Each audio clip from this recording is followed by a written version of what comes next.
Hello everyone, আসসালামু আলাইকুম। উর্মি কিচেনে আপনাদেরকে স্বাগতম। আজকে আমি আপনাদেরকে তৈরি করে দেখাবো ম্যাঙ্গো মিল্ক পুডিং, যেটা দেখলে সবারই পছন্দ হবে। আর এই গরমের দিনে এটা খেতে কিন্তু খুবই ভালো লাগে। তো চলুন দেখে নেই।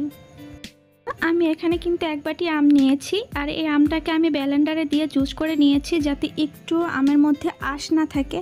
আপনারা সব সময় চেষ্টা করবেন এটার মধ্যে যাতে একটা আঁশও না থাকে, তাহলে কিন্তু পুডিংটা খুবই ভালো হবে। আর এটাকে আপনারা ব্লেন্ডার করার পরে এটা আপনারা একটা চালনি দিয়ে সেঁকে নেবেন, যাতে কোনোভাবেই কোনো আঁশ না থাকে। তো এই জন্য আমি চুলায় একটা প্যান বসিয়ে দিয়েছি। এখন আমি এখানে আমগুলো দিয়ে দিব। আর আমার চুলাটা কিন্তু অফ রয়েছে, এখন আমি চুলাটা জ্বালাইনি। তো এখন অফ চুলার উপরেই আমি আমগুলো দিয়ে দিচ্ছি। আর এখানে যতটা সম্ভব আমটা একটু পাতলা করে নেবেন। আর এখানে এখন দিয়ে দেব আগার আগার পাউডার। আপনারা এই আগার আগার পাউডারটা যে কোনো শপে পেয়ে যাবেন। তো এখানে আমি পরিমাণ মতো আগার আগার পাউডার দিয়ে দিচ্ছি। আর আপনারা সবসময় চেষ্টা করবেন এই ঠান্ডা অবস্থায় কিন্তু পাউডারটা দেওয়ার জন্য, নয়তোবা কিন্তু আমের সাথে মিলবে না। তো এখন আমি পরিমাণ মতো পাউডার দিয়ে দিচ্ছি। এই পাউডারটাকে খুব ভালো করে আমের সাথে মিশিয়ে নেব। এখন দিচ্ছি চিনি।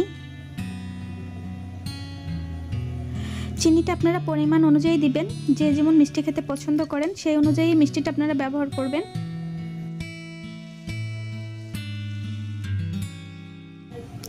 এই ঠান্ডা অবস্থাতেই আমি চিনি আর পাউডারটা ভালোভাবে মিশিয়ে নিয়েছি। এখন চুলার জালটা আমি ধরিয়ে দেব।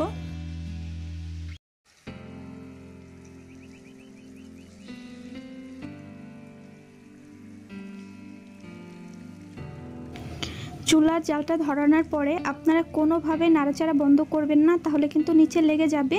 এটা কিন্তু নাড়ার উপরেই থাকতে হবে, যাতে নিচে লেগে না যায়। আর যদি একবার লেগে যায় তাহলে আপনাদের আমটাও নষ্ট হয়ে যাবে, কালারটাও নষ্ট হয়ে যাবে। তো দেখুন আমি কিন্তু বলক চলে এসেছে। তো এই আমটা কিন্তু বেশি জাল করতে হয় না, একটু পাতলা থাকা অবস্থায় নামিয়ে নিতে হয়। তো আপনারা বলক ওঠার পরে 2-3 মিনিট জাল করলেই হয়ে যাবে।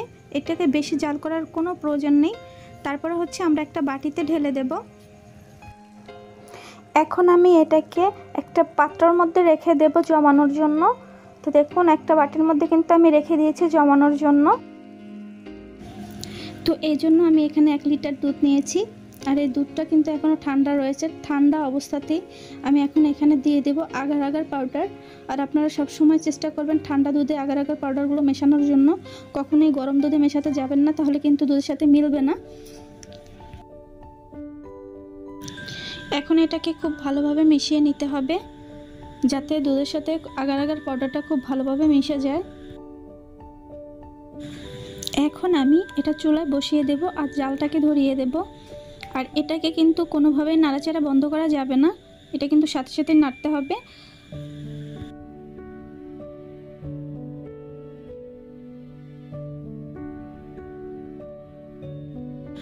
তো দেখুন দুধটা কিন্তু বলক উঠে গেছে। তো আমি আর 1 মিনিটের মতো জাল করব, তারপরে নামিয়ে নিচ্ছি। আর একটা পাত্রের মধ্যে ঢেলে রাখবো জমানোর জন্য।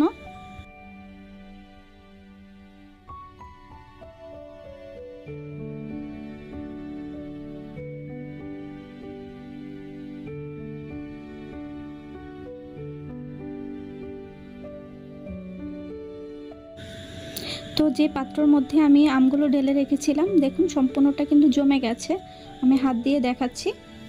এখন আমি একটা ছুরির সাহায্যে এটাকে পিস পিস করে কেটে নেব।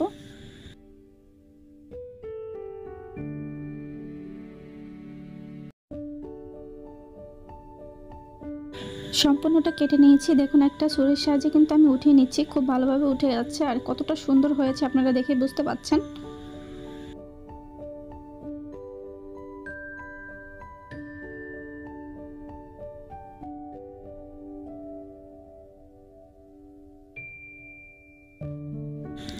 এখন আমি যে দুধগুলো জাল করে রেখেছিলাম সেইগুলো আমের মধ্যে ঢেলে দেব। দেখুন আমি কিভাবে ঢেলে দিচ্ছি।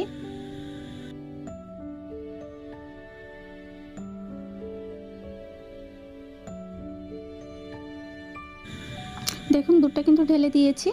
এখন একটা হাতা দিয়ে আমি সুন্দরভাবে নেড়ে দিচ্ছি নিচ থেকে, যাতে ভালোভাবে দুধটা কভার করতে পারে পুরো আমটাকে। এজন্য দেখুন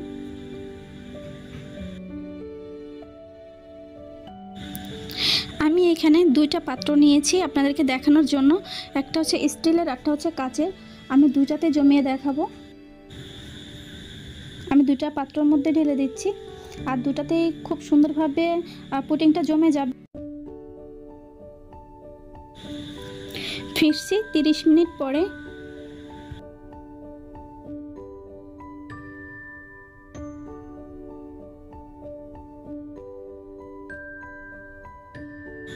তো দেখুন পুডিংটা কিন্তু খুব সুন্দরভাবে জমে গেছে। আমি একটা আঙ্গুল দিয়ে আপনাদেরকে দেখাচ্ছি কতটা সুন্দর আর পারফেক্ট হয়েছে।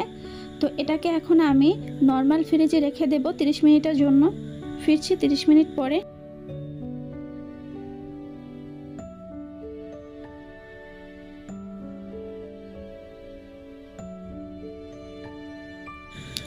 সাইড থেকে কিন্তু ছাড়ানো হয়ে গেছে। এখন আমি এটাকে একটা পাত্রের মধ্যে ঢেলে নেব। তো দেখুন এরকম একটা ছড়ানো পাত্র নিয়েছি, আর এভাবে আমি উপরে রেখেছি। এখন এটার মধ্যে আমি ঢেলে নেব। দেখুন এটা ঢেলে নেওয়া হয়ে গেছে, আর দেখতে কতটা লোভনীয় হয়েছে সেটা দেখুন। এখন আমি পিস পিস করে কেটে নেব। তো বন্ধুরা, এটা দেখতে কিন্তু যতটা সুন্দর হয়েছে, খেতে কিন্তু তার চেয়েও বেশি দারুণ হয়েছে। এখন একটা ছুরির সাহায্যে এটাকে আমরা পিস পিস করে কেটে দেখাচ্ছি কতটা সুন্দর আর পারফেক্ট হয়েছে।